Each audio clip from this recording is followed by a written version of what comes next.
What if everything you thought about tech sales was wrong? Now, that might be a little bit of an exaggeration. It may not be completely wrong, but there may be some misconceptions that you have that I want to definitely talk about today. Now, in today's episode, I had the privilege of interviewing Jose Rivera, who transitioned into being an SDR after taking a boot camp. He shares his unique experiences as well as those that you may relate to. So if you try to transition into this field or thinking about it, this is the episode for you. But if you find any value from this conversation, go ahead and smash that like button. Share this with somebody else who's contemplating tech sales so they can see from someone who just got in their experiences and misconceptions that they learned for themselves. So without further ado, let's get right into it. So the first thing I asked Jose was to give me a little bit about his background and where he's from and how he was able to transition into a tech sales role. Absolutely. It's a pleasure to be here. Thank you for having me. I very much appreciate it, Joseph. I'm super down to earth. I'm a complete East Coast kid. Wintertime is about to be wintertime. I'm gonna have my North Face jacket on. Summertime, I'm dancing family barbecues, salsa. I like to play basketball. I like to make music. There's a bunch of different things, but that's me wrapped up. I'm just super down to earth and someone who likes to help people. So that's why tech sales works so well for me. I was in the world of finance. I worked for Chase. I sold life insurance for Northwestern Mutual. I've had a whole bunch of jobs that I've had at the same time. And so I've sold Ashley's furniture. There's plenty of things that I'm very well versed. I own my own moving company. And so interesting because New York, it gets cold during the winter time, so no one's actually moving. But bills still got to get paid. So I came up with the idea of like move business to the West Coast. And I've never been to California, never been to the West Coast, but that's where business was ran out of for about, I want to say a year. And I was doing very well. But I just ran into a situation where it's like you don't have the ability to oversee what's really going on. But complain that came to the job and didn't do a good job. They broke something, and it's like I'll go back to definitely starting another business. This time it will absolutely be product based and not service based for sure. I was looking into tech sales for a while, especially during the pandemic. It appeared as if there were like when it was starting to get into tech, not just through sales, but other things. What I would encourage people, because before I got into tech sales, I've considered all of those different options. And what I would encourage people to do is really you think works with your personality. Are you left-brained or right-brained? Because if you're someone who's into like things of that nature and like numbers, then I would say definitely go that direction of tech. So hearing his story, I had to ask him, what were some things that he thought he might have known about this role prior to getting into it versus the actual reality of it when he got into the role? In sales, it requires you to be creative. So it's for the right brain folks, come up with creative solutions, pitches. Wish that it was so like sales was as simple as people present it to be.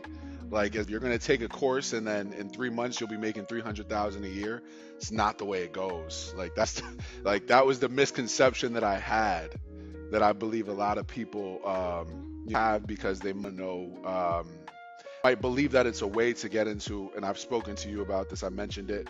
I think that what I believed and what people believe is that it's a way to into tech without a non-technical role.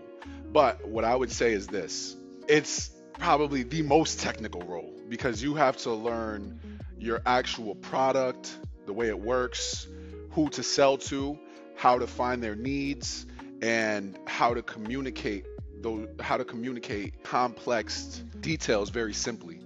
And that's sauce in itself. If you can learn that, you can sell anything. It's gonna rub a lot of people the wrong way, but you don't necessarily need take a boot camp to get into tech sales. The boot camp that I did take, I learned a lot of jargon. You could get that on a PDF.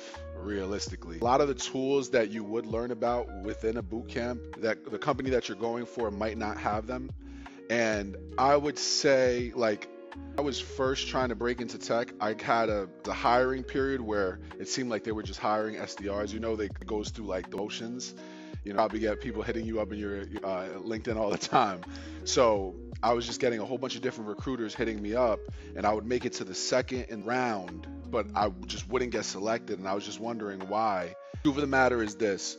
Most people, like hiring managers and people who are in position to actually hire you, they want to know who you really are aside from like super professional. Like they want to know the real you. Peel back the layers. I'm 3 years sober. I had mentioned that in my interview.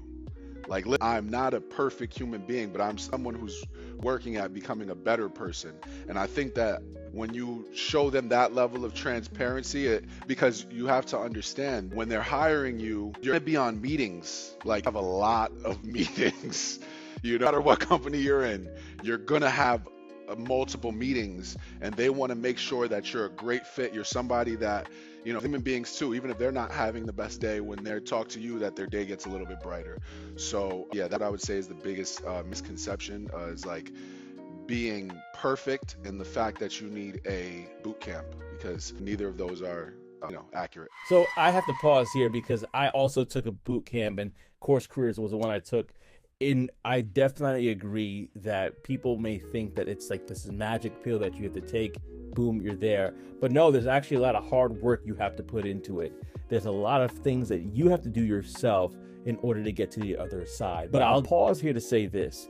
When it comes to a boot camp, you have to understand why you're going there. For example, if you want to go to a fancy restaurant and you're expecting them to serve you a certain type of meal, you're not going to go in there asking for burgers and fries from Wendy's, right? So with a tech boot camp, what it is basically you're going to go there for a couple of things. One is the knowledge, of course, but two, and this is sometimes undermined, is the network. The people that you're working with today, especially the ones that are hardworking and they're going after it, are going to be the VPs, directors, and leaders of tomorrow. And so when you build this network, you're taking those people with you along the journey. So as you're going on your career, they're going on theirs, and you guys are branching out, you're developing this network, this community of people that you could come alongside. So if you are interested in learning more about a boot camp, there's definitely one, Coursecareers. That's the one I took to get into tech sales. The link is below. You can check that out for yourself. But he's absolutely right. You don't need a tech boot camp in order to get into an SDR or BDR position. However, there are some benefits that you could definitely look into for yourself. Again, you're grown, make the choice yourself. So, but back to the interview. There was someone that I worked prior that definitely beat them out in quota, obliterated them. I'm trying to stay as humble as possible. I think what happens is, and I'll tell you the real reason why I was able to beat them, because they were the superstar to, getting there. Not that I was, the best thing since sliced bread, but thing that I think happens with a lot of SDRs is they get content. So the next question I asked Jose is, what are some of the characteristics one needs to have in order to be successful, according to him and his experience, in an SDR BDR position? Sales is very trendy. Prospects are hearing what everybody else is saying to them. Kind of time to switch it up, and that's what I meant about like being creative, is always taking your sword and sharpening it, because like what we were talking about before, never feeling as if you know everything. There's always more to learn, like Solomon, like I'm but a child, I know not how to come or go. That's the mentality to keep, is that you have to just constantly continue to grow. You have to be relentless. You have to be able to handle rejection, because a lot of the time what you'll see when you're on LinkedIn is people who are showing how well they're doing, but companies have different ICPs, different buyer personas. There's so much that goes in. Like if you're selling a dialer or a selling tool to a company that sells, then you're going to have a lot of success early on because you're selling to salespeople. You understand? Like when selling to salespeople, you're going to. Now, when you are selling something that you're not really selling necessarily to a salesperson, it becomes a lot more difficult. The things that I didn't learn from my actual boot camp is there are levels in which you sell, right? Like you have small business. If you're selling a product, you might be selling to small business, which in different companies, there's different who would be considered small business. But in my previous role, it was like 20 employees. So if you're selling to 6 to 20 employee size businesses, there's a high probability that you're going to get that decision maker on the phone. There's a high probability that you're now running volume. So you're doing 200 calls a day. When you get higher in that and like market, and then you're not really going to be too much opportunity to speak to the decision maker on the phone most of the time.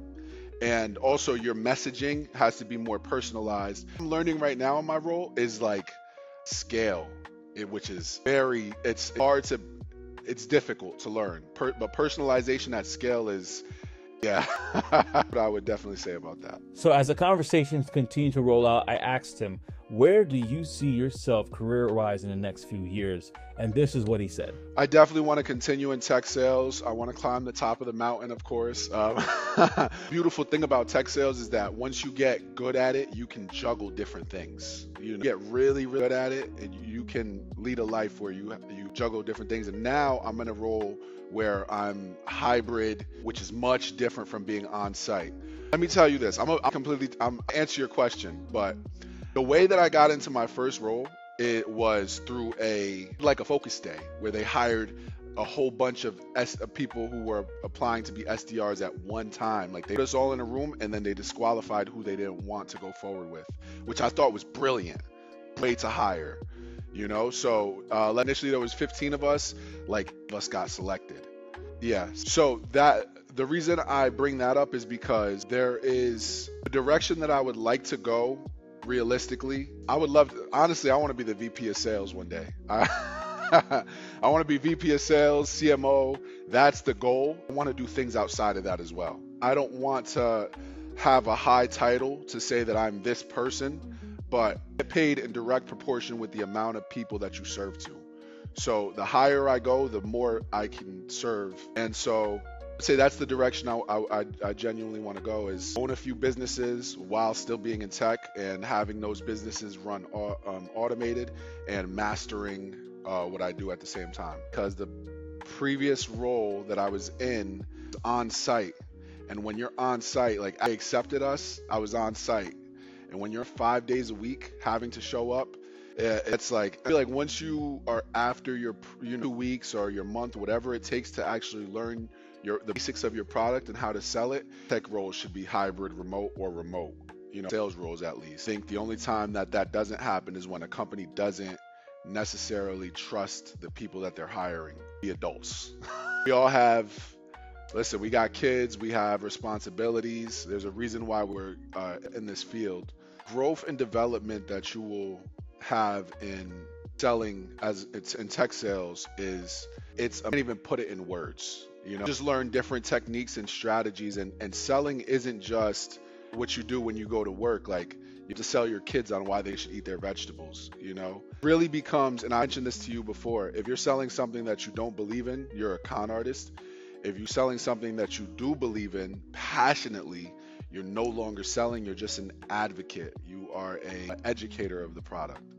So as we're wrapping up the conversation, I asked him to give a few words based off of his experience that he would like to share with you, the audience. I do want to say one last thing also, is that a lot of people, when they get into sales, they feel like a lot of SDRs become SDRs because they really want to be AEs. Like, we want to be the closer. We want the ball. Let us dunk. Let us shoot. There are other directions to go within the org structure aside from just an AE. You could be a CSM. That's pretty much the person that's responsible for reducing churn in the business that's already in place, contracts going. You say, oh yeah, do you like our service this year? Let's do it again for another year. That's very difficult. But your product, there's so many different directions you can go. I always got to go. You have to start. And that was a conversation. Thank you so much for watching this. Again, if you find any value at all, go ahead, like, comment, and subscribe. Now, one thing I would say is that boot camps, and they have their place for sure. And if you ever are interested in leveling up, there's Level Careers that takes people from entry-level positions to elevated or next level positions in regards to training and making sure that they can do the job. So if you're interested in elevating your skills to become an account executive, if you're interested in becoming a sales engineer, or even learning more about getting into cybersecurity as a SOC analyst, there are courses and Level Careers for you. But let's say you want a more intimate setting, there's also Learnful as well, where you can be able to be in a more intimate setting, a cohort, and walk through exactly what it is to be in a pre-sales position. That is it from me on this episode of Techniche Tips. Again, if you enjoyed the content that you had, go ahead and like, comment, and subscribe. And I got a good feeling that if you like this video, you're probably gonna like this one right here as well. Yeah, that one. Go ahead, you can click on it. It's right there. I'll see you on the other side.